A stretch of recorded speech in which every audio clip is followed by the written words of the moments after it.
Bida ng Notre Dame Broadcasting Corporation. Bida ka rito. Bida ka rito.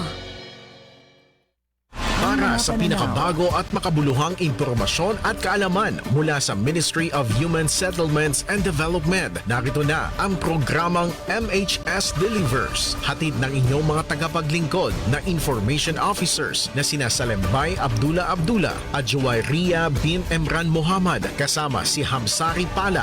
MHS Delivers, sumasahing papawid upang maiparating sa inyo ang mga dapat ninyong malaman ukol sa mga serbisyong pabahay, regulasyon at hanap buhay para sa bawat pamilyang Bangsamoro. MHS Delivers sa pamumuno ni Acting Minister Zaide C. Ali at sa liderato ni BARM Chief Minister Abdul Rauf A. Makakuwa. MHS Delivers. Minasyaitanirrajim. Bismillahirrahmanirrahim. Subhanaka la ilma lana illa ma 'allamtana innaka antal alimul hakim. Glory be to you, Allah subhanahu wa ta'ala. We have no knowledge except what you have taught us. Verily, it is you, the all-knower, the all-wise. Assalamu alaikum wa rahmatullahi wa barakatuh. Isa ho ang napakaganda, mapagpala at makatahanang umaga ho sa ating lahat. And welcome once again sa ating programang MHS Delivers. Ito ang programa sa radyo na hatid sa inyo ng Ministry of Human Settlements and Development o MHSD, ang tinaguriang housing arm ng Bangsamoro Autonomous Region in Muslim Mindanao, o in short, ang MHSD, ang housing arm ng BARM. Of course, ngayong araw na ito ay Huwebes, at tuwing ganitong araw tayo ho ay nagkakasama-sama at nagkakapalitan ng kuro-kuro sa himpapawid para sa ating isang oras na programa na wala hong nilalayon kung hindi ang maiparating sa inyo, may bahagi sa inyo ang pinaka-importante at pinaka-makabuluhang mga impormasyon patungkol ho sa mga ginagawa ng MHSD for the benefit of our clienteles, ang bawat Bangsamorong pamilya. At syempre, yan ho ay patungkol sa ating mga programa, ang ating mga proyekto, ang ating mga estratehiya, mga best practices at syempre mga activities na isinasagawa para ho may sakatuparan natin ang ating mandato sa MHSD. Ngayon ho ay ika-6 sa buwan ng Agosto taong 2026 at ika-23 sa buwan ng Safar 1448 sa ating Hijri calendar. At syempre ito ho ang ating 283rd episode ng ating programang MHS Delivers. Tayo ay live na napagkikinggan sa DXMS Radio Bida, 882 kHz sa inyong mga pihitan. At live din ho tayo sa ating Facebook page. Yan ay ang Ministry of Human Settlements and Development BARM. At ngayong araw na ito, kapiling pa rin natin ang ating kabalay at kapwa homecaster na ngayon ay babati na sa inyo. Good morning, assalamu alaikum kabalay na Ria. Waalaikumsalam warahmatullahi ta'ala wabarakatuh. At isang magandang makatahanang umaga po sa ating lahat, sa mga kabalay na nakikinig sa radyo, nanonood ng live stream. Ako po ang inyong lingkod, Bangsamoro, Juwayriya bin Emran Muhammad. At yan ang pagbati mula sa ating kabalay na si Ria. Ang ating kabalay na si Hamsi ay wala rito ngayon sapagkat siya ay nasa Davao para ho i-cover ang ating technical assistance na isinasagawa ng Environment, Land Use and Urban Development Division. Kaakibat ang MHSD Maguindanao del Sur. Yes. No? Para sa kanilang assistance sa mga local government units sa paggawa nila, pagbalangkas ng kanilang Comprehensive Land Use Plan or CLUP. Nako, ang mother plan na importante dahil yan ho ang sisilbing main guide para ho sa mga developments na gagawin sa bawat munisipyo. Okay? At ngayong araw na ito, syempre, hitik na hitik pa rin sa mga bahagi ang ating programa. Kabilang dyan ang ating balitaan, ang ating IPH, ang ating HSF na isasalbalik kabalay na Ria, ang ating MHS discusses at syempre ang ating huling bahagi, ang ating KKK kung saan pwede kayong manalo ng mga premyo. No? Exciting prizes during our KKK. At mamaya sa ating MHS discusses, napakahalaga ng ating pag-uusapan ngayong araw na ito, At sino nga ba ang ating makakapiling sa ating MHS Discusses? Mamaya, Kabalay na Ria, ipakilala mo sa amin para makabati siya ngayong araw na ito. Yes, makakasama natin ang Director 2 for Operations and Management Service ng Ministry of Human Settlements and Development. Nagbabalik para ibahagi sa atin ang mid-year assessment ng MHSD for 2026. Please welcome Sir Salem C. Demuna. Welcome po, sir. Welcome back sa ating MHS Delivers. Yan, sir. Assalamualaikum warahmatullahi wabarakatuh. Syukran for inviting me here. Alhamdulillah, sana may bahagi natin ng maayos ang nagawa nating MANCOM and Mid-Year Assessment and Strategic Planning last month. Yes, mashallah. Ayan, exciting sir, no? Na may kwento mo sa amin.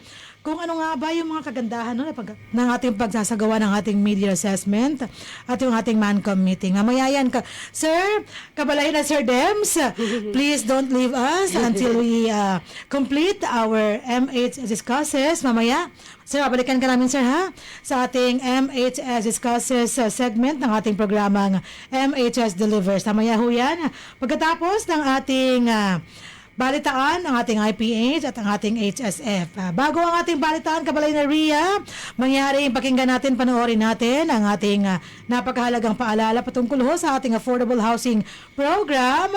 Mga Kabalay na Almansor, Dato Nohaz at Haron, please take it away.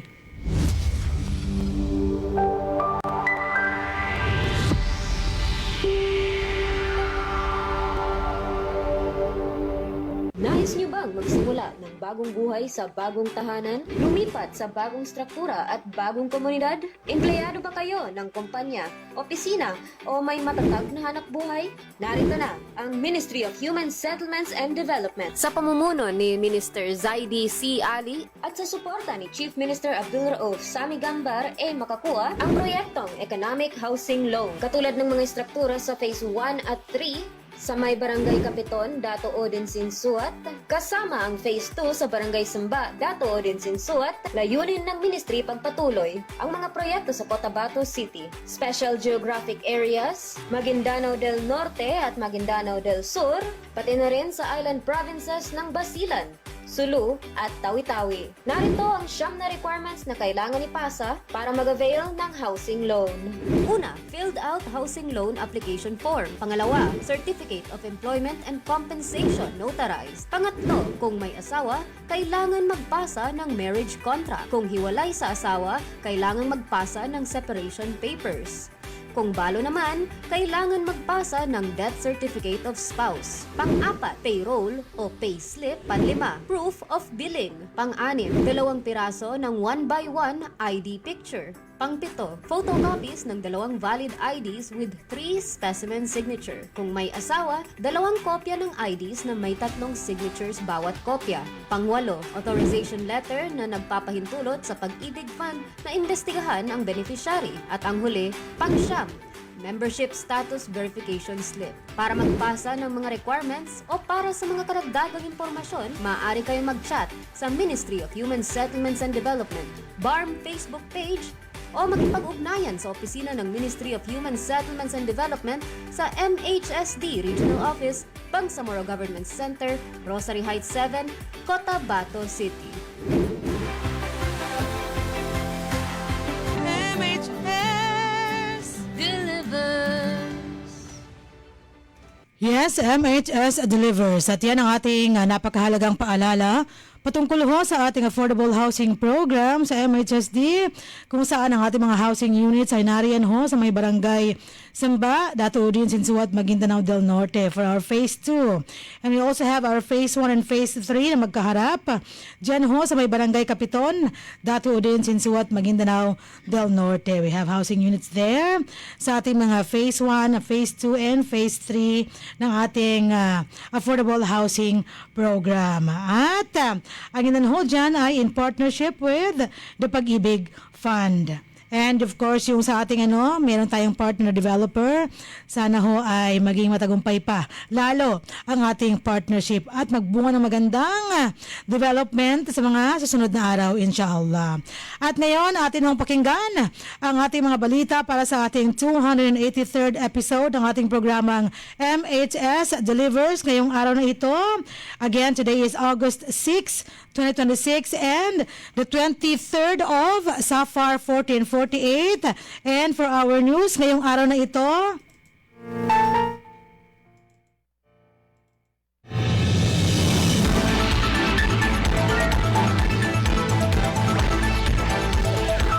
ang ating headlines ngayong araw, With YouTube Premium, MHSD Mancom assessment, pinahusay ang daloy ng trabaho at nagtakda ng estratehikong direksyon para sa mas maayos na operasyon.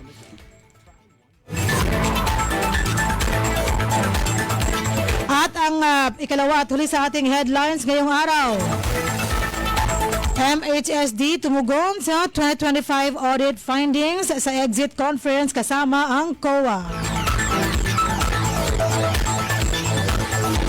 Para sa detalye ng ating unang balita, MHSD Mancom assessment, pinahusay ang daloy ng trabaho at nagtakda ng estratehikong direksyon para sa mas maayos na operasyon. Narito si Kabalay na Ria. Nagpulong ang Management Committee o MANCOM at ang pangunahing technical na mga kawani ng Ministry of Human Settlements and Development, ang housing arm ng BARM, upang masuri ang mga aktibidad na nagawa, mga natapos at hindi, at alalahanin nito sa unang semestre at bumuo ng mga estratehiya para sa mas mahusay na pagganap sa mga natitirang buwan. Ang tulong ay sinagawa sa Acacia Hotel Davao sa Davao City noong ika-28 hanggang ika-30 ng Hulyo 2026. Binigyang diin ni Acting Minister Zaidi C. Ali ng pagpupulong ng Management Committee at Mid-Year Assessment ay nagbigay daan upang matalakay ang mga issue at alalahanin sa operasyon, magpalitan ng mga rekomendasyon at tukuyin ang mga angkop na solusyon.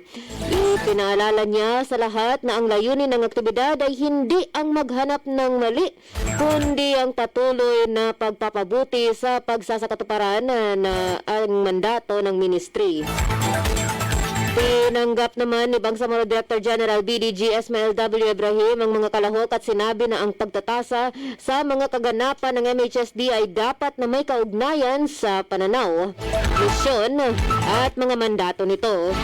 Hinikayat niya ang lahat na aktibong lumahok sa pamamagitan ng pagbabahagi ng mga ideya at rekomendasyon na makatutulong sa patuloy na pagpapabuti ng ministry. Ang unang 2 araw ng aktibidad ay ginanap sa Dorio Hall at tinalakay ang pisikal na ulat ng operasyon na iniharap ni Amir Farhan M. Marsangka, Administrative Aid 4 sa ilalim ng Internal Planning Section o IPS, at ang budget utilization na iniulat ni Sharabay B. Hasim, head ng budget section na parehong sumasaklaw sa unang semestre. Ang second semester work and financial plan ay binahagi ni Sara M. Abulhusain, Planning Officer 1 mula sa IPS, na sinundan ng komprehensibong ulat sa resulta ng mahigpit na pagsubaybay at pagsusuri na idinitalya ni Yasser S. Mama, Chief ng Monitoring and Evaluation Division o MED. Kinabukasan ng mga presentasyon tungkol sa mga proseso ay binahagi ng Administrative and Finance Division o AFD na kinabibilangan ng Procurement Process and Project Procurement Management Plan o PPM. Tinapos ni John Anthony M. Okimen, head ng IPS, ang ikalawang araw ng kanyang presentasyon tungkol sa Integrated Catch-up Plan na nagmumungkay ng ilang estratehiya upang mapahusay ang kakayahan ng MHSD na matugunan ang mga deadline at target ng mga deliverables. Ang huling araw ay ginanap sa Aves Hall para sa plenaryo ng mga talakayan utungkol sa pagpapahusay ng pagpili at pagbili ng lupa at ang proseso ng pagpili ng benepisyaryo batay sa mga presentasyong ibinahagi ni Majid M. Muslim, Chief ng Housing and Human Settlements Division o HHSD, na nagbigay ng mga rekomendasyon sa karagdagang partisipasyon at responsibilidad para sa mga tanggapang panlalawigan. Samantala, binahagi ni Benjamin D. Alangka, Provincial Director for MHSD Lanao del Sur, ang huling presentasyon ukol sa iminungkahing 10 taong plano ng Darussalam Program.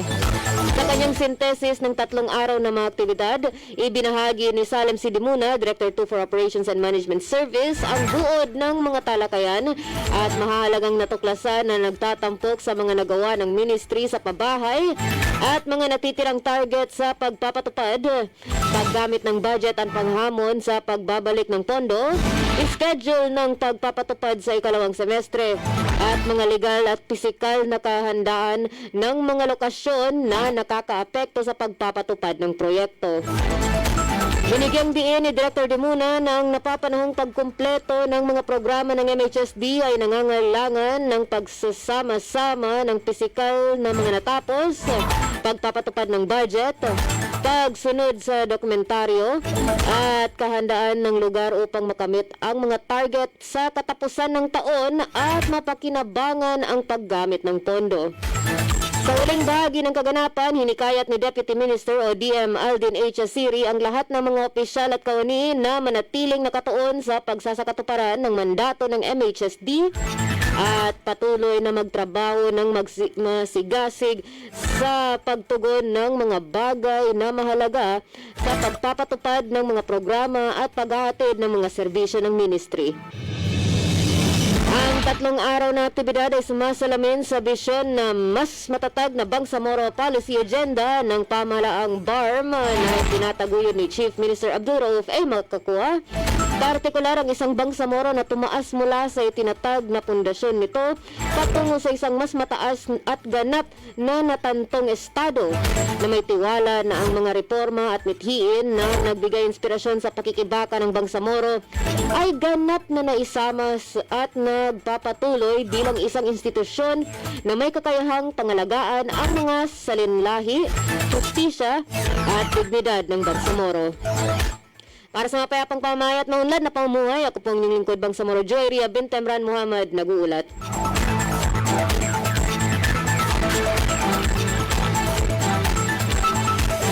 Maraming salamat, Kabalay na Ria, sa detalye ng ating unang balita. Samantala, MHSD tumugon sa 2025 audit findings sa exit conference kasama ang COA. Matagumpay na natugunan ng Ministry of Human Settlements and Development o MHSD ang housing arm ng BARM ang mga audit observations para sa calendar year 2025 na iniharap ng Commission on Audit o COA sa exit conference na ginanap sa conference room ng MHSD Regional Office, Bangsamoro Government Center, Cotabato City noong Agosto 3, taong kasalukuyan. Buong pusong nagipag-ugnayan si Bangsamoro Director General o BDG Ismail Ibrahim kasama ang pangkat ng MHSD sa mga opisyal ng COA sa pangunguna ni Audit Team Leader Abdul Hakim Balindong CPA, Auditor 3, sa tulong ni Najim Huanday, Administrative Aid 4. Sa pagpapatuloy ng prinsipyo ng ating yumaong ministro, Attorney Hamid Aminuddin Bara, at sa pamamagitan ng gapless leadership ng ating acting minister ngayon na si Zaidi Ali, ang MHSD ay patuloy na naglilingkod ng may pananagutan, hindi lamang sa COA kundi para sa Allah Subhanahu wa Ta'ala. Diin pa ni BDG Ibrahim. Ipinahayag niya ang kanyang pasasalamat sa audit team para sa kanilang kasipagan at patuloy na suporta sa pagpapahusay ng mga kasanayan sa pamamahala ng ministry. Ang Administrative and Finance Division o AFD sa pangunguna ni Chief Nasiva Pangka ang nangasiwa ng komperensya kung saan tinalakay ng MHSD ang mga audit findings para sa taong 2025. Ang tumugon at nagpaliwanag sa bawat obserbasyon at tanong mula sa COA kasama si Chief Pangka ay si Jasmine Macarimbang, Head ng Accounting Section. Ang mga kinatawan ng Office of the Minister na aktibong nakibahagi ay sina Chief of Staff Shalahuddin Kusain, Executive Assistant Reham Pandapatan, Attorney Nasihang Amarangkas bilang Head of the Legal and Legislative Liaison Section, at Attorney Siti Hidayah Pansar, Attorney 3. Nagbigay sila ng komprehensibong paglilinaw at binalangkas ang mga pagsisikap ng ministry upang malutas ang mga natukoy na kakulangan at issue bilang bahagi ng mga estratehiya nito para sa pagpapahusay. Ito ay bilang suporta sa policy agenda ng pamahalaang BARM na mas matatag na Bangsamoro na isinusulong ni Chief Minister Abdul Rauf Makakua. Ang exit conference ay ang pagpupulong sa pagtatapos ng isang audit engagement kung saan nagkikita ang mga auditor at kliyente upang talakayin ang mga natuklasan sa pag-audit at ang mga nararapat na rekomendasyon batay sa opisyal na ulat. Para sa mapayapang pamamahay at maunlad na pamumuhay ng Bangsamoro, ang inyong lingkod sa Lembay Abdullah nag-ulat. At sumayin niyo ang kabuuan ng ating mga balita ngayong araw na ito para sa ating 283rd episode ng ating programang MHS Delivers. Magbabalik kami pagkalaan lamang ng ating maikli subalit napaka-importanting paalala patungkol naman sa ating resettlement housing program sa MHSD. Kabalay na Almansor at Tunuhad and Haron, please take it away. Mga biktima ng hidwaan, kalamidad, kalamidad, mga internally displaced persons o IDPs, mujahideen at kanilang pamilya, at indigenous people. Sila ang mga beneficiary ng resettlement housing projects ng Ministry of Human Settlements and Development na libreng makakabenepisyo sa mga nangangailangang beneficiaryo. Sa ilalim ng Bangsamoro Appropriations Act 2021, tinututukan ng MHSD ang pangangailangan sa mga pabahay ng mga nangangailangan pero hindi pa kaya. Sa ilalim ng pamumuno ni Minister Zaidi C. Ali at sa suporta ni Chief Minister Abdul Rauf A. Makakua, narito ang Ministry of Human Settlements and Development para punan ng pangangailangan para sa mga bagong tahanan para sa mga nawalan. Sa mga karagdagang impormasyon, maaari kayong mag-chat sa Ministry of Human Settlements and Development BARM Facebook page o makipag-ugnayan sa Ministry of Human Settlements and Development sa MHSD Regional Office, Bangsamoro Government Center, Cotabato City. MHS Delivers. Yes, MHS Delivers. At inyo napakinggan ang ating patalastas. Yan naman po ay patungkol sa ating resettlement housing program sa MHSD kung saan nasa kabuuang 6,171 housing units ang ating ini-establish sa buong Bangsamoro Autonomous Region in Muslim Mindanao. At ang ilan dyan, 2007 ay nakumpleto na at naigawad na sa ating mga rightful beneficiaries ng ating mga housing units from the mainland, Maguindanao del Sur, Maguindanao del Norte, Lanao del Sur at Special Geographic Area hanggang sa ating island provinces, Basilan, Sulu at Tawi-Tawi. And sana ho ay maaprubahan pa ang ating panukalang budget para sa taong 2027 para mas marami hong housing units ang ating maipatayo at mas maraming Bangsamorong pamilya ang makabenefit sa ating mga housing units na ito for their resettlement and for the provision of decent houses sa ating mga pamilyang punong-puno ng mga pangarap. At ngayon naman ating pakinggan, Kabalay na Ria, ikaw ba ready na para sa ating IPH ngayong araw na ito? Yes, ano kaya ang iyong baong? Yes. Ano ang iyong baong trivia ngayong araw na ito? Kabalay na Ria, ibahagi mo na yan sa amin.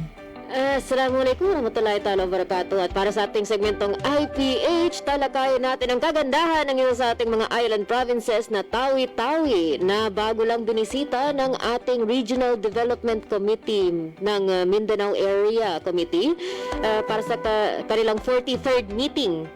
So para mga governors, regional officials at development partners ay nakilahok sa environmental scoping activity na nilibot ang ilang environmental, cultural at research sites ng Tawi-Tawi para makitaan makita nila mismo ang kagandahan, ang importansya at ang diverse necessity nila is para ang importansya ng pagprotekta sa mga lugar na ito. It's more ang sabi nila nga it's more than a field visit. Ang scoping activity na ito ay nagre-reflect ng collective vision of building a stronger, greener, and more sustainable future for Tawi-Tawi. Kung saan ang environmental stewardship and development ay magkaakibat sa benepisyo ng kasalukuyan at susunod na mga henerasyon. So, ang ilan sa mga nabisita nila ay MSU TCTO Marine Science Museum ng MSU TCTO Seaweeds Research Center. I believe to ay may nakita tayo sa Tawi-Tawi dati na parang isang whale kumbaga Sperm whale yata. skeleton yeah. na skeletal system. That's right. And na duman din sila sa Bulabok Rock Shelter, nag-showcase din nakita rin na showcase ang Tawi-Tawi Marine Biodiversity at Seaweed Industry. Duman sila sa Whiteport ng Bonggao, sa historic na Sheikh Karimul Makdum Mosque, Yeah, that's right. sa Tubig Simunol. Undangan Simunol. May project din tayo sa island na yon. And of course, may sa Sangay Shapu Island Resort sa Simunol din. Kaya may potential din for ecotourism while at the same time pinipreserba natin ang ating marine life. So, Fia Manila, kung pauwi pa man ang mga ating RDCOM or kung nandun pa rin sila sa Tawi-Tawi. And syukran po sa inyong participation para makita ang kagandahan ng Tawi-Tawi. Yes. At yan Okay. po ang ating segmentong Impormasyong Pambahay at Hanap Buhay. Ako naman, napaswerte naman ng RDCOM na feature ang kanilang biyahe sa Tawi-Tawi ngayong araw na ito. At nako, talaga namang mayaman, no, ang ating rehiyong Bangsamoro. Tawi-Tawi pa lang yan. Wala pa yung ibang probinsya ng ating rehiyon. Yun, siya lang ngayon na nakikita ng BARM ang lahat ng importante at potential na ito. Matutugunan ang protection at kumbaga safe development ng ating Sustainable development. sustainable development ng ating mga cultural ng mga locations na ito. Yes, that's right. Ayan. Hindi lang for the generation today, kung hindi yung mga henerasyong parating pa. Yes. Okay, diretso mo na kabalay na Ria ang iyong mula sa ating IPH hanggang sa ating HSF. Sige. Ano bang iyong maikling tips para sa ating HSF ngayong araw? In lieu of, our dear kabalay na Hamsari, babalik yan next week inshallah. Buhay pa siya, babalik lang siya next week. Sige ka pala na rin, ibigay mo na sa amin. Yes. So, ang ating health and safety first ngayong araw ay isang parang sanay kasi ako sa IPH. So, alam niyo ba ang Turok Kalusugan program? Ano yan? Ang Turok Kalusugan program. So, ang Turok Kalusugan program ay nanggagaling sa salitang turok. So, Turok. Yes, Turok. No, ang pinakamaliit na geographical at administratibong subdivision sa loob ng isang barangay. Purok? Yes, purok. Okay, turok na. Turok ang narinig. Turok. Turo. Kalusugan. Sige. Turok. So, ang target ng programa na ito ay, gaya nga ng nabanggit sa pangalan, ay ang mga turok. Okay. So, turok? Purok, yeah. So, kumbaga, ang pinakamaliit na segmento ng isang barangay ang target ng ating program na ito. Isa itong community-based grassroots health initiative ng Ministry of Health ng Bangsamoro Tarmus Region in Muslim Mindanao. So, layon nitong dalhin ang mga pangunahing serbisyong medikal ng direkta sa mga pinakaliblib at underserved na komunidad gamit ang turok o ang pinakamaliit na unit ng pamamahala. So, ang mga dinadala nila ay ang medical consultations, free medicine distribution, immunization sa mga vaccines, kumbaga, health education, at hygiene at dental kit distributions. So, aktibo rin sinasanay ng MOH ang mga barangay health workers sa pamamagitan ng Turo Kalusugan Manual and Job Guide upang mas mapabuti pa ang paghahatid ng serbisyo sa iba't ibang munisipalidad. So, hangad ng programang ito na mapakinabangan ang aksesibilidad sa pangangalagang pangkalusugan sa pamamagitan ng paglahok ng mga lokal na medical frontliner sa paghahatid ng mga interbensyong inklusibo sa kultura at sensitibo sa komunidad. So, inaasang palalakasin ng inisyatiba ang tiwala at pakikilahok ng mga residente, lalo na ang mga ina, matatanda at mga bata. So, imbis na sila pa ang magpunta sa regional kung saan usual natin gina-host ang mga missions na ito, or punta pa sila sa barangay or sa munisipyo, yung mission na ang pupunta sa kanila sa kanilang mga purok. So, turok. Yan. Hindi ko alam kung maginanon, maginamay ko Purok paano 1, po ba? purok 2, purok 3. Purok- Sige, okay. Kung nais nyo rin po bisitahin kayo ng mission na ito, pwede po kayo makipag-ugnayan sa ating Ministry of Health or pwede base sa inyong barangay health, barangay clinic at inshallah makonect po ang MOH. Pero balak po ng MOH na kumbaga mapuntahan ang lahat ng pinaka-libre at underserved na mga komunidad. So either mahirapan yung komunidad na yun magpunta sa region or matagal na silang hindi nabigyan ng government assistance. Kumbaga, yun yung mga klase ng kanilang mga guidelines or kanilang mga pagpili. Okay. Pero yun po, para sa mas maraming detalye ng serbisyo na ito, punta po tayo sa MOH, ang ating Ministry of Health BARM, para sa dagdag detalye. Okay. And yun po ang ating health and safety first. Sige, okay. May kinalaman pa rin sa ating kalusugan. Ang ating HSF ngayong araw na ito. Kung nais nyo pa maka-avail ng serbisyong yan, ang sabi ni Kabalay na Ria, makipag-ugnayan lamang sa Ministry of Health. Okay?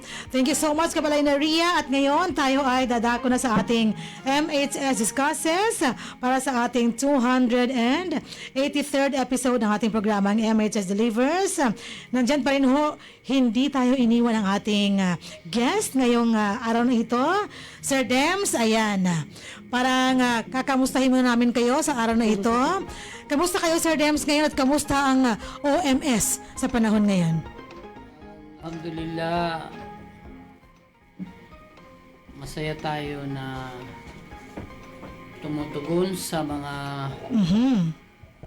pangangailangan ng ating kapwa bangsamoro sa rehiyon, lalong-lalo na sa pangangailangan ng pabahay Yes. at iba pang mga proyekto patungkol sa pag-unlad ng komunidad. Gaya ng mga training centers, mayroon ding mga multipurpose na building na pag natapos ay ginagawa na rin ng mga madrasa para sa mga matatanda, Yes, yes. para sa mga bata.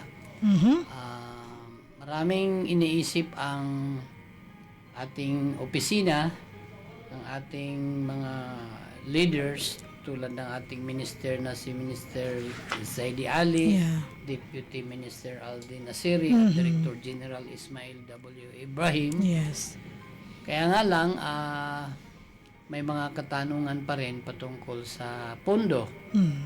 Minsan, ang tanong ay may pondo pero hindi pa na-utilize. Yes, that's Yan yung right. napag-usapan natin sa 3D na Mhm. assessment doon sa Kasia. Okay. At alhamdulillah, sa OMS, Totoo. so ang lahat naman ay very participative.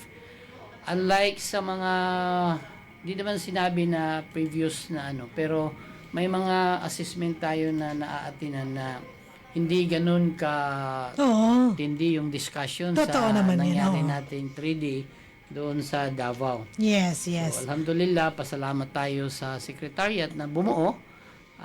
Namahala ng ating, Namahala.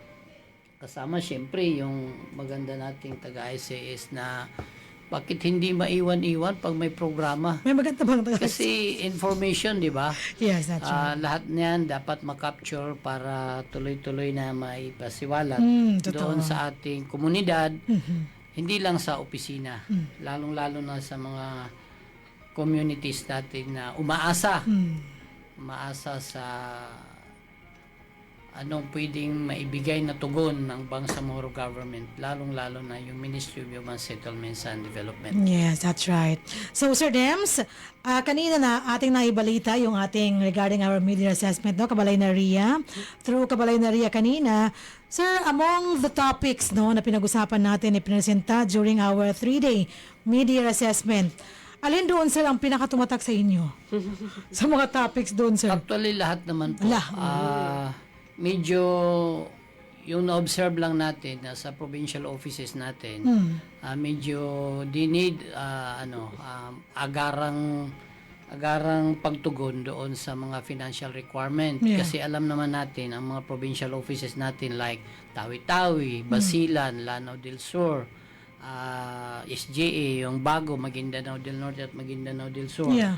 may mga funding requirement na kinakailangan sa operation na medyo ang observation ng mga provincial offices natin ay medyo may kabagalan. Ang isa dyan, bakit mabagal? Kasi ang provincial offices po natin ay wala pa silang finance Yun. ano That's it. doon, section. Oo, Kumbaga wala fiscal silang autonomy, accounting, oo. wala silang cashier doon. So Yes. lahat ng mga processes ng financial matters ay dito pa sa region. That's right. So ang nangyayari dyan, minsan reimbursement na lang. So gumagasto muna sila ng kanilang pera at lalong-lalo na sa pag-monitor ng mga projects natin dahil Yes, sir. sa ngayon nagpo-propose pa rin tayo ng sasakyan pang-monitoring. Totoo. So minsan ang nagagamit ng sasakyan ay sasakyan na private ng ating mga provincial offices. So yung reimbursement na yon, ang gusto sana nila na agad maibigay sa kanila. Pero as usual, sinasabi nga natin na may COA rules na sinusunod ang proseso na yan at yung manpower natin kukunti. But then kung may early submission na lulutas naman kaagad. Yeah. Pero kaya nga sa pagpasok ni Minister Zaidi Ali na gusto sana niya na magkaroon na ng parang autonomiya yung provincial offices natin, meaning magkaroon na sila ng pundo doon na kakailanganin sa buong taon. Yeah. Tapos sila na yung magpo-process, sila na yung magbabayad ng dapat babayaran. So yung mga ganon, yun ang isa sa mga agarang solusyon doon sa nakita natin. So syempre usual pag may operation yung opisina, bangga niyan yung admin and finance. Kasi hindi naman basta-basta naman ilalabas natin yung pondo. Kasi alam natin na BARM na tayo, ang COA nasa loob na ng opisina natin, That's right. binabantayan yung bawat piso na ilalabas natin. So aside from that, yung streamlining, Yan ang nakita ng napaka-importanting salita, nakita streamlining. ng admin and finance natin na may mga proseso doon na pwede namang i-streamline Yun. at ganun pa man din, kailangan pa din natin i-comply yung mga requirement na necessary para sa pag-disburse ng mga funds. Totoo. Ang isa doon na medyo kasama pa rin sa finance, yung delays natin sa land acquisition. Napag-usapan din ito kasi ang recommendation doon na sana ang provincial offices na yung gagawa ng ibang gagawain doon para sa pagtingin kung talaga ang lupa ay titulado ba siya na malinis ba yung Hindi ko title lang sa niya. dokumento, yes. Yung lahat na yan, dapat may due diligence na si province tapos bibigay sila ng report sa rehiyon. Kasi ang process ng pagbili ng lupa ay hindi rin madali. Hindi. Daming Napakaraming, requirement. yes. So, medyo may delays tayo doon. At ito nga yung na-discuss during sa assessment natin na Kung paano. baka sa Yes. parating ng mga araw, baka hindi muna tayo mapunduhan sa housing units. Baka may mga recommendations sa MFBM at sa opisina na rin na tinitingnan na baka unahin na muna yung pagbili ng lupa. Ayusin muna kung i-donate man ito, ayusin yung mga dokumento. Bago pa natin makuha yung pondo na para sa pabahay. Isang option yun, sir, isang option. Kasi pag nagsabay-sabay nga, halimbawa itong 2026 budget natin, at saka may 2025 pa, na medyo may delay sa lupa dahil hindi na kukumply yung mga requirement. Hindi naman mababayaran agad yan kasi simply tedious yung requirement doon. Yeah, that's right. Napakahirap ng magiging proseso doon at hindi yan basta-basta magbabayad ka na hindi mo nakuha lahat ng mga requirement. At ang pagbayad natin ay by trans pa yan. Yes. 50% nung una, then pag na-comply na lahat yung mga requirements, saka yung another 50%. So, bago pa tayo makapatayo ng bahay, so yung mga delays na yon nakita during assessment at meron ng mga recommendation at doon sa mga memo na nilabas ni Minister Zaidi Ali, mayroon na siyang binuo na para doon sa tutugon, like yung housing and human settlements natin, na division, sila na yung mag-aano ng lupa, although andun pa rin yung provinces. Then sa beneficiaries, di ba? Yes. Napag-usapan yan doon. So, Sir, pero, alhamdulillah, if I were to ask you, sir, no, kaya ba na pagsabayin? ginagawa naman natin na yan. Napagsasabay naman. Medyo mayroon lang din kasi mga concerns sa communities or during sa construction. Kasi like itong paghakot ng materialis, halimbawa itong sa Basilan, siyempre ibabarging yan, yung mga materialis dyan, yung tawi-tawi. So, yung mga yon ay natutugunan naman kasi may mga contractors naman tayo. Yeah. Kaya nga lang, medyo hindi natutumbok yung halimbawa 200 days na requirement natin na matapos yung mga pabahay natin. Because of these Weather challenges. condition, yung mga gano'n na mga consideration. Tapos security sa area, may mga konti-konting mga conflict doon sa area. So, yung mga yon nakaka-cause ng deletion sa opisina. Pero, kaya nating pagsabayin, kaya nga nung nagkaroon tayo nitong Man-Command Major Assessment Yes. and Strategic Planning, nakabuo tayo ng catch-up plan. Yun. Kasi yung first and second quarter natin ay kailangan natin ma-disburse yung funds by the year December 2026, maubos yan. Kasi isang question yan ng MFBM during technical budget hearing, yung fund utilization natin. Yeah, that's right. Although maganda naman, pasado tayo, pero tinitingnan pa rin ng opisina na mas mapabilis pa, mas mapalakas kasi this 2027 proposal natin ay pumapalo tayo ng 3B.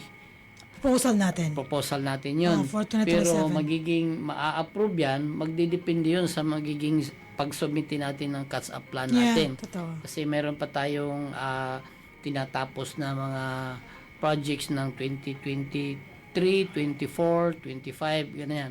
So, tama lang din naman na ang observation sa atin ng MFBM na medyo kailangan natin mag-catch up dahil may mga housing pa tayo na hindi tapos. Although ongoing lahat yan, Yes. hindi naman ito tulad ng mga sinasabi ng mga ghost projects. Wala tayong Yes. ganyan sa BARM at sa MHSD. Kung meron man, hindi pa na ipapatupad na proyekto. Kasi yun nga, yung sa lupa, hinahanapan pa siya kasi may mga requirement din.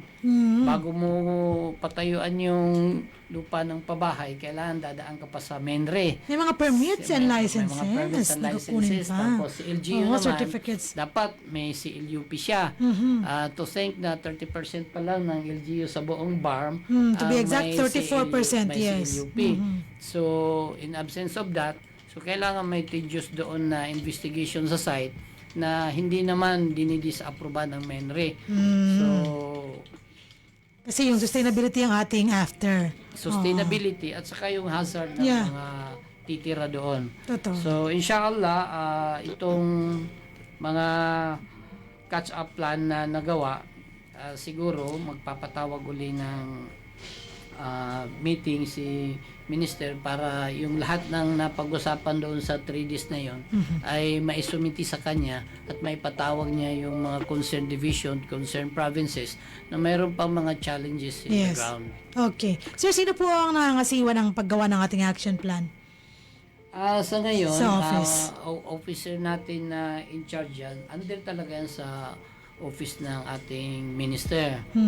Pinapangunahan yan ng ating pogi na medyo maayos din sa planning ito si John Anthony Ocumen. Yes, that's But right. then hindi naman siya nag-iisa dyan. Kasama Kasama niya, pa rin oh. yung mga provincial offices natin na nagbibigay din ng mga mungkahi from time to time.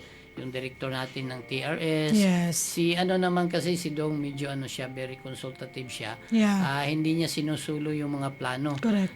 Meron namang directive si minister, pero ganun pa man, tinitignan niya na yung maging na ma-deliver yung yung directives ni minister. So nagkokonsulta siya sa mga directors, Yes. sa mga chiefs, sa mga sa director general natin. Nakikita ko nga yung natin, yung planning natin, medyo very promising siya. At ang maganda doon, yung very consultative ang ano niya. Yun. Na hindi niya sinusulo porkit planning officer siya. Correct. Sa kanya na lahat yung kaalaman patungkol sa pagpaplano. Hindi po, ang opisina natin, aside na mayroon tayong mga MANCO, may mga major assessment, may year-end assessment, may strategic planning. Ang ating planning officer na si John Antonio Gumin ay tinitignan niya ngayon magkaroon na rin ng 10-year plan.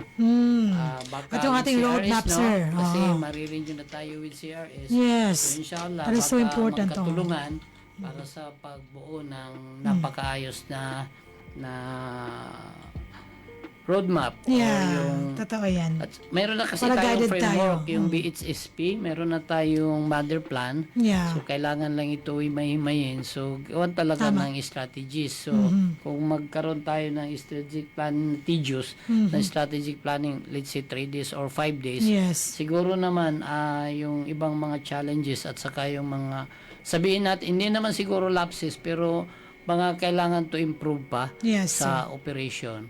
Ay Totoo. kailangan tignan yun doon sa pagkaroon ng strategic plan. Yes, nako, mas naging malinaw, no? Kabalay na Ria. So if we were to ask you, in a statement, ano talaga ang pinaka-purpose o objective ng pag-conduct ng mid-year assessment sa bawat ahensya? Alam mo yun, ginagawa yan ng bawat ministries, bawat ahensya. Kasi tinitingnan natin yung paunang target natin sa prior year, di ba? Yeah. Siyempre, kung halimbawa may target ka na 2,000 housing units, ilan na ba yung natapos mo? Ilan ba yung na-procure na? Ilan na bang naumpisahan? Ilan ba ongoing? Ilan ba yung na turnover na? So yung half mga of the year, no? Kabalay na rin. yung mga targets mo nung unang taon, tinitingnan mo. Halimbawa, kasi tayo, by SEM na tayo that's right. In-adapt na natin yung semestral reversion ng funds. Pag hindi mo nagamit, automatic i-reverse yan sa Ibabalik mo na. i-reverse siya sa ng land bank. May system sila doon na pag hindi mo nagamit yung pera ng first SEM January to June, immediately i-revert na yan doon sa treasurer's office natin sa MFBM, di ba? Pero pwede naman, sir, i-request uli. I-request natin ulit, pero nagkukos din yun ng konting delays. Kasi Correct. until such na hindi mo maisumite May yung proseso reports rin, na no? kakailanganin ng MFBM, daming reports yan na ginagawa ng admin natin at finance natin. Totoo. So, maging ganun pa man, itong mga proseso na ito ay tinutugunan ng ating opisina. Wala naman akong masabi kasi ang nasa opisina natin ngayon ay technically equipped. Yeah. Although nangangailangan pa rin ng, syempre, dagdag ng mga kaalaman. Yeah, that's right. At ang maganda dyan, tuloy-tuloy tayong nag-a-adapt ng mga panibagong teknolohiya.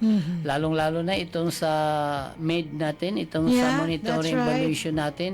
Kung mapunduhan yon, magkakaroon na tayo ng database. Ang napakaganda niyan kasi isang click mo lang, makikita mo na Yes. doon yung data. Lahat ng So, details na kailangan mo. aside from that, naka sila ng dashboard na kung saan yung mga projects natin Yes, sir, that's right. located. Nagawa ng opisina yan. Sa Yung ating pamumuno yan mapa. ng, Oo. pamumuno yan ng technical na natin, Director Swart, tapos yung division chief na si Yasser Salik Mama at saka yung kanyang team. Yes, So yes, that's right. nakaka-proud na hindi naman sila nagkaroon ng malaking pondo, pero nakaka-develop sila ng mga maayos na mga Totoo, sir. mga mekanismo paano mapa-improve lalo yung pag-respond natin sa mga komunidad natin, lalong-lalo na itong sa housing. Yes, that's right. Sir Dem, sa ating tinutukoy, kung inyong makikita sa ating website, mhsd.bangsamoro.gov.ph, yan yung Digital BARM Human Settlements Development Map. Yes. Sir, So, we are very napakaganda. transparent, no? Sir Dems, aside from knowing the fact na yung transparency is one of the major features ng moral governance, no? Kailangan talagang malaman ng ating pinaglilingkuran kung ano nga ba ang ginagawa natin, ano ang status ng ating mga projects. So yan po ang, Sir, ilan lang po sa ating mga BMOAs ang may ganito? Yun na Actually. nga, alhamdulillah, with this naman, pwede rin naman natin yan siya may share. Yeah, that's Actually, napuna yan ni MP Loong. Sabi niya napakaganda na isang click mo ganyan, mamamap out mo ngayon kung saan located yung projects, kailan nag-umpisa yung projects, That's right. sino ba yung contractor sa mga projects na yan. So kung halimbawa hindi pa siya tapos, makikita mo ano ang mga... Alam mo kung sino yun. alam mo kung sino yan at Totoo. sinong director na in charge yan. Totoo. Kikita. Napakaganda nga ng map na yan at sana tuloy-tuloy. Kung mapunduhan yung MIS na proposal natin for 2027, mas lalong makikita ng ating mga parliament, That's right. ng ating constituents, ang buong rehiyon, hindi lang buong region, ang mundo, makikita Mundo. nila Buong ano nang universe. nangyayari sa BARM. Yes, correct. So, hindi na Mashallah. yung tulad ng dati na ang tingin sa Bangsamoro ay hindi marunong gumawa ng pandesal.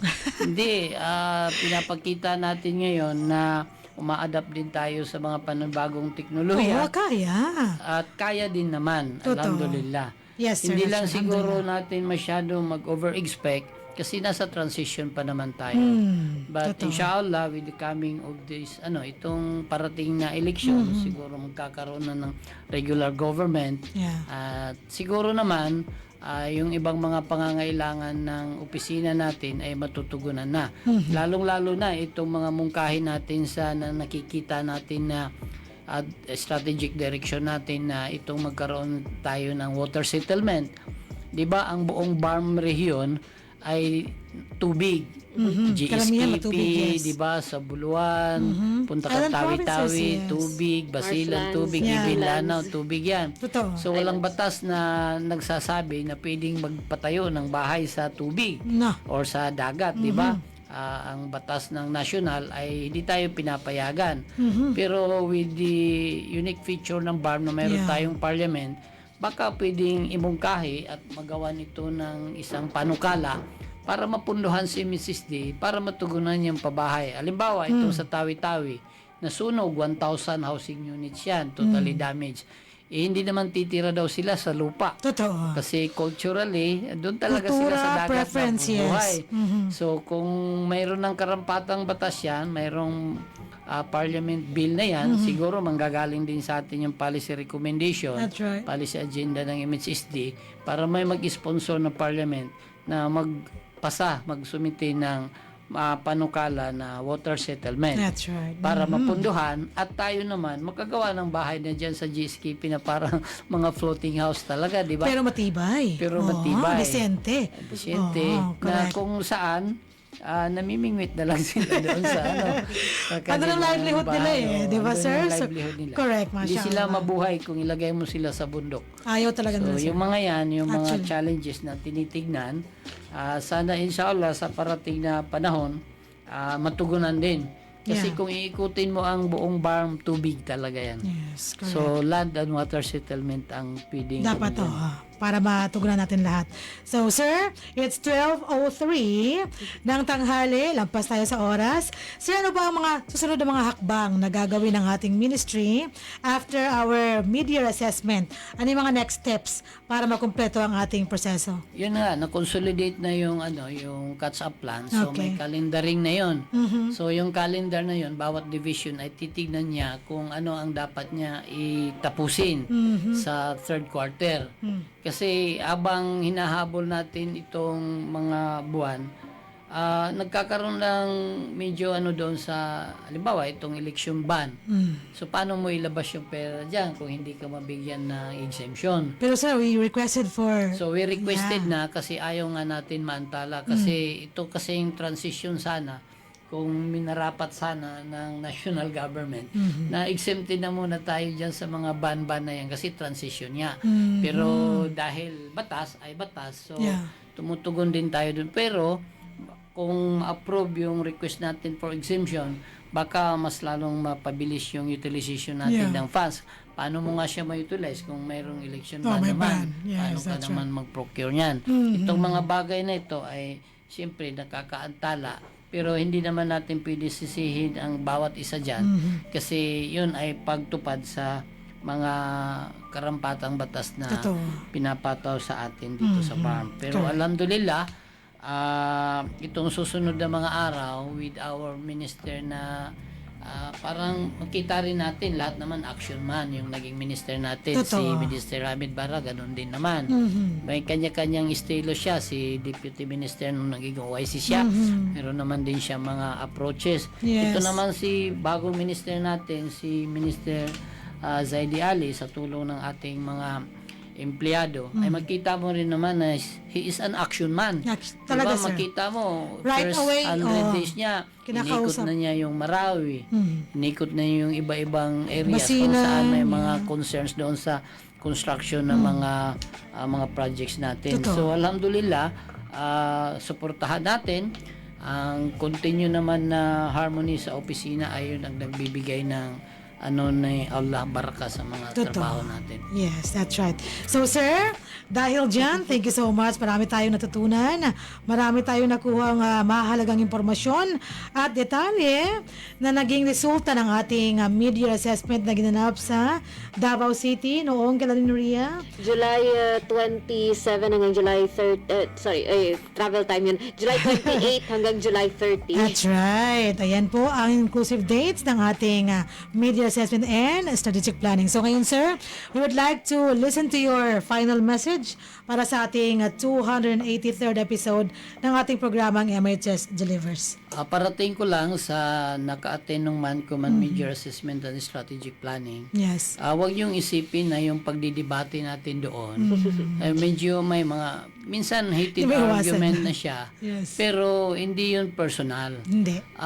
Nakikita natin doon na tayo ay very sincere to respond to the need of our Bangsamoro communities. Hindi naman yung kumbaga away. Kung halimbawa tawagin natin siyang away or debate or discussion, hindi naman yun personal. Hindi. Ginagawa natin yun para matugunan yung pangangailangan talaga ng communities. Kasi yung mga backlogs natin, yung mga housing gaps natin, or yung mga bottlenecks natin, ito yung mga nire-respond natin. Hindi Totoo. personal natin na Yeah. kagustuhan na kung baga bakit natin dinidiscuss ito. So humingi ako ng paumanhin doon sa mga kasama natin ng mga empleyado sa MHSD na wag natin dibdibin yung mga ganun kasi paano ba yung MANCOM at saka assessment natin kung hindi naman natin ilalahad yung mga tunay Totoo, na sir. Yun nangyayari. pinaka-purpose. Correct. But then, at the end of the day, tayo din yung magtutulungan kasi gusto natin, very sincere tayo na tumugon sa pangangailangan ng Bangsamoro eh. Kaya nga minsan nakaka-emotional na minsan hindi natin nagagampanan dahil may mga kakulangan.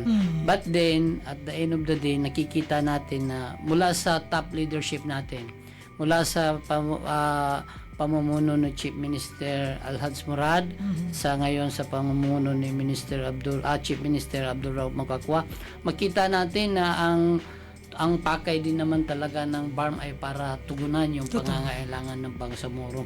So siguro, panghuling salita, basahin ko itong na-prepare ko. Yes, sir. Yes. Bago po tayo magtapos, nais kong ialay ang gawain ito para sa mga biyuda ng digmaan, sa mga anak ng mujahidin ng Imailef at Imenelef, sa lahat ng nag-alay ng oras, lakas, kayamanan, at maging sariling buhay upang makamit natin ang isang mapayapa at maunlad na Bangsamoro. Ang bawat pabahay, bawat lupang maibibigay ay pagpupugay sa inyong sakripisyo.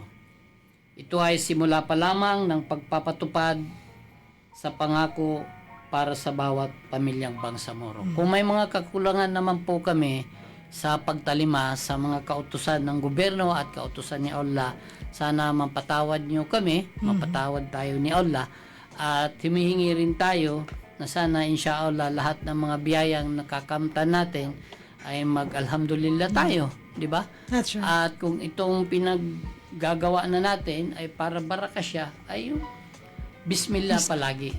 Tapos itong parating pa na biyaya at mga projects natin, kung mapunduhan tayo ng 3 billion, kasi medyo, medyo ambitious, pero kung tutuusin, practical lang yun, na housing first policy dapat si BARM. Kasi galing sa gera, so rehabilitation tayo. Grabe ang housing needs so, din. propose tayo ng propose. Hindi naman sa atin yung pag-a-approve kasi sa parliament naman yan or sa MFBM.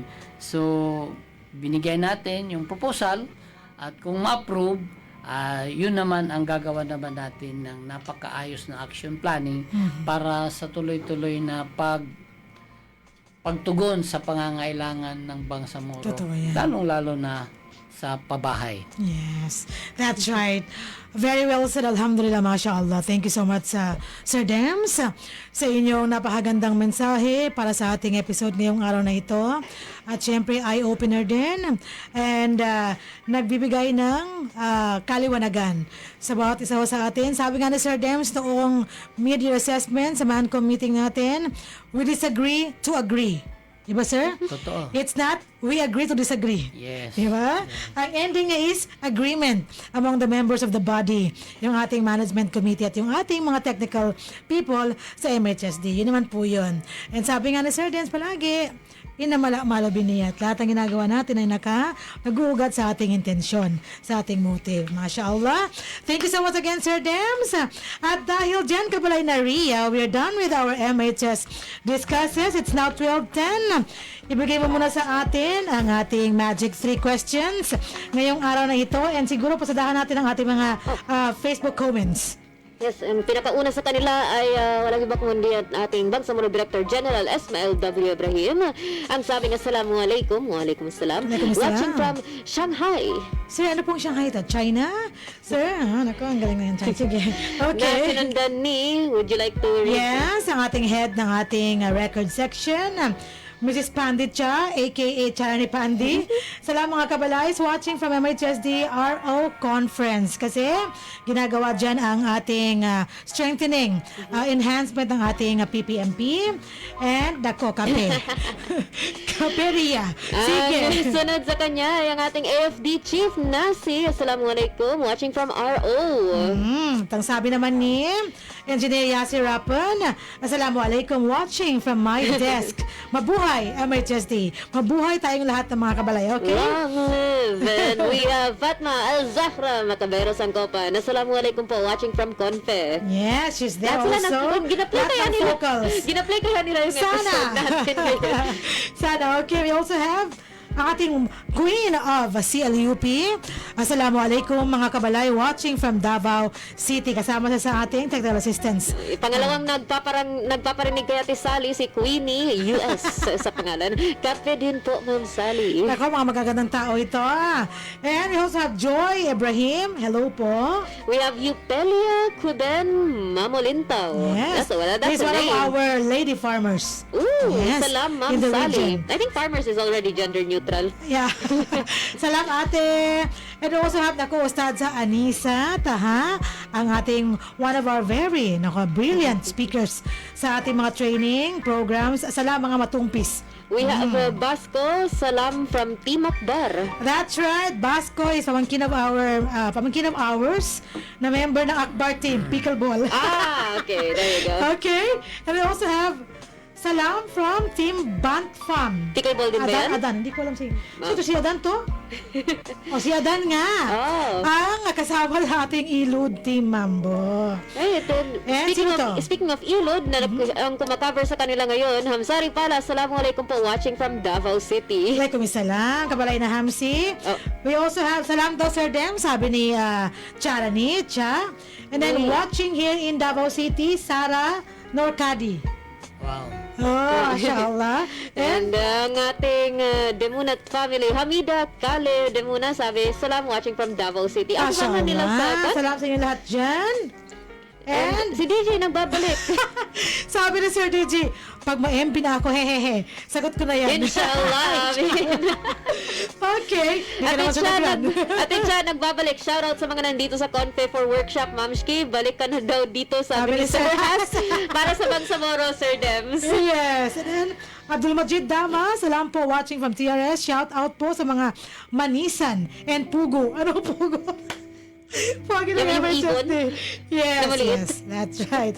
Okay, so kabalay na Ria, it's 12:14. So for your magic 3 questions. Alright, sa ating unang tanong para sa ating segmentong KKK, kung saan inyong kasagutan sa aming katanungan ukol sa kaalaman ng ating programa, ang posibleng magpapapanalo sa inyo ng 100 peso load. Ang unang tanong sa kanila, ano ang first name ng planning officer natin, ang head ng internal planning section? First name. First name. So, hint na ito, 2 words siya. Okay, sige. Yes, so, And? nakailang beses siyang binanggit at ni shoutout at pinagmalaki sa buong usapan na ating talakayan. Okay. Second question, sa salitang MED, ano ang ibig sabihin nung M?